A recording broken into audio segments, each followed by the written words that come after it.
Let's talk about Kashmir, the India-administered part in particular. It's been under a security and communications lockdown ever since India scrapped its autonomy in 2019. But what is going on the ground? And why is India-administered Kashmir such a hotspot?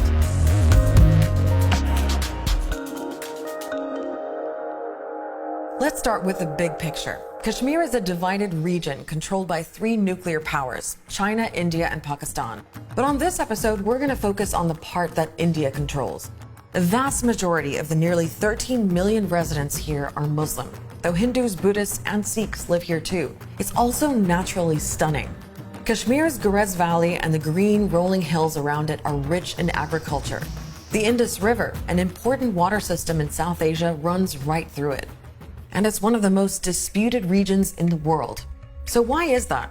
Here's a very quick version of a long and also very debated story. The British government's final decision as to how power was to be transferred from British to Indian hands. After the British left the Indian subcontinent in 1947, it was partitioned to create two new nations, Hindu-majority India and Muslim-majority Pakistan.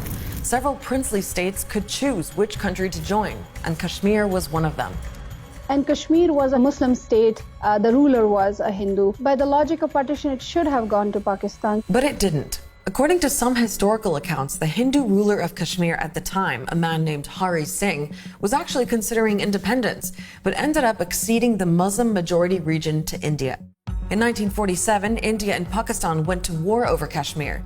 The United Nations took up the issue and classified Jammu and Kashmir as Indian-administered. So the terminology of it administered really just means that it's temporal. It was the UN that then kind of passed a resolution on Kashmir, which was basically calling for self-determination or plebiscite to happen in Kashmir. That vote on self-determination in Kashmir never happened. And India and Pakistan ended up fighting two more wars over India-administered Kashmir. That conflict has been a major international story for decades. Everyone tries to portray Kashmir as if it began in 1947 as a dispute between Pakistan and India, which is a very reductive way of looking at Kashmir. You also have a people who are demanding an independent sovereign state. We want freedom! We want freedom! We want... Now, the people of Kashmir did get some autonomy in 1949, and that was because of Article 370 in the Indian Constitution. It gave the region of Jammu and Kashmir a special status. Meaning it could have its own prime minister, its own flag, its own constitution, its own legislative assembly. India would have control over Kashmir's foreign affairs, defense, and communications. But in the summer of 2019, that autonomy was revoked. India's lawmakers suddenly scrapped Article 370. A sudden and momentous decision. India's government says it's revoking special privileges granted to Indian-administered Kashmir. India shut down communication. No internet, no phones, and security measures like curfews were imposed. And local activists say thousands of people, including activists and even pro-India politicians, were reportedly rounded up. So why did the Indian government revoke Article 370? A lot of welfare schemes could not be implemented because of the restrictions under Article 370. So this was actually a provision which was harming the development of Kashmir, and that's why it has been scrapped. In fact, Prime Minister Narendra Modi had made a campaign promise to strip Kashmir of its special status when he ran for re-election in early 2019. He explained the move this way. इस नई व्यवस्था के तहत हम सब मिलकर आतंकवाद, अलगाववाद से जम्मू कश्मीर को मुक्त कराएंगे. So what's Modi talking about there? Let's start with separatism. Remember we mentioned Kashmiris have long wanted their own state? Well, over time, separatist groups entered local and national politics in Kashmir to challenge pro-India political parties and their supporters. Then, in the 80s, armed groups were formed. Some say they're fighting for independence. Others want Kashmir to join Pakistan.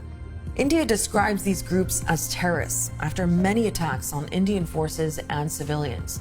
In 1989, Hindu residents known as Kashmiri Pandits were being targeted. Hundreds were killed and tens of thousands left Kashmir.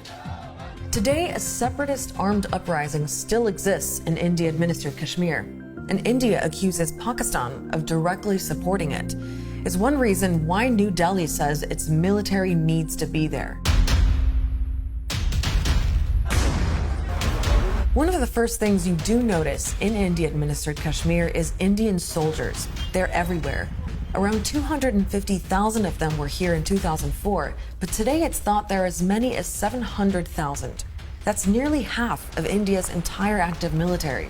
The presence is there for defending the territorial integrity of India because of hostile Pakistan. It's a normal thing. So when there is tension with China, there are security forces which are deployed in Northeast. So why is it only that it is intimidating in Kashmir? Because there has been a systematic extremism which has been patronized by a few people. Even by the Indian government's own admissions, at any given point, there's really only 200 to 300 militants or people who have picked up arms in Kashmir. And thus, it kind of really lends itself to the idea that the army is not there to fight the militants. The army is there to occupy the people. Kashmiri activists say India's use of force has been excessive. One example in a recent United Nations report found that out of 160 civilians killed in 2018, 29 people died in shelling and firing along the line of control with Pakistan.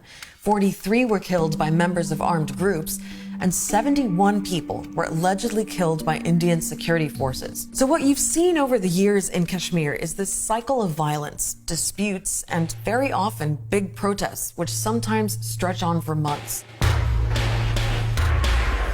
The communal passions are burning hotter here than they have in decades. Grief has become a way of life. The worst unrest in the Kashmir Valley for 6 years.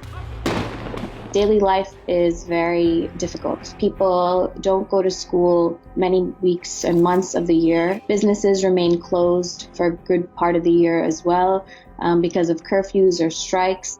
Meanwhile, the whole of Indian-administered Kashmir has formally been split into two Indian Union territories. One is Jammu and Kashmir, the other is Ladakh. It means they're now directly governed by New Delhi, and any form of autonomy is officially gone. Although Kashmiris say that's sort of been the case for a while. In many ways, over the past few decades, that autonomy has been completely eroded.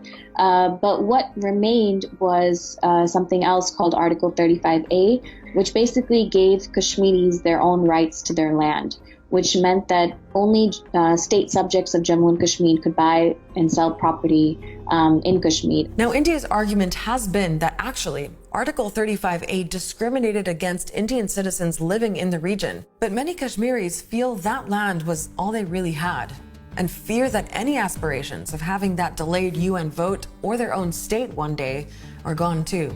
Kashmiris are facing a fear of settler colonialism. They are facing a concerted fear that they might be dispossessed. The people who had any hopes that India would at some point respect Kashmiri aspirations, even they've been completely exacerbated by this step. But that doesn't mean the dispute is over, and few Kashmiris will tell you they feel at peace. There is so much more to what's going on in Kashmir than what we were able to squeeze into a few minutes.